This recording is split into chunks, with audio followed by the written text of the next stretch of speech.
حضور اکرم صلی اللہ علیہ وآلہ وسلم نے وحی کے رک جانے کے زمانے کے حالات بیان فرماتے ہوئے کہا کہ ایک روز میں چلا جا رہا تھا کہ اچانک میں نے آسمان کی طرف ایک آواز سنی اور میں نے اپنا سر آسمان کی طرف اٹھایا۔ کیا دیکھتا ہوں کہ وہی فرشتہ جو میرے پاس غار حرا میں آیا تھا وہ آسمان و زمین کے بیچ میں ایک کرسی پر بیٹھا ہوا ہے۔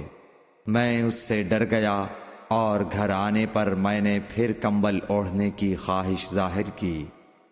اس وقت اللہ پاک کی طرف سے یہ آیات نازل ہوئیں، اے لحاف اوڑھ کر لیٹنے والے، اٹھ کھڑا ہو اور لوگوں کو عذاب الہی سے ڈرا، اور اپنے رب کی بڑائی بیان کر، اور اپنے کپڑوں کو پاک صاف رکھ اور گندگی سے دور رہ۔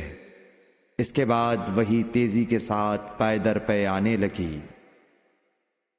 صحیح بخاری حدیث نمبر 4۔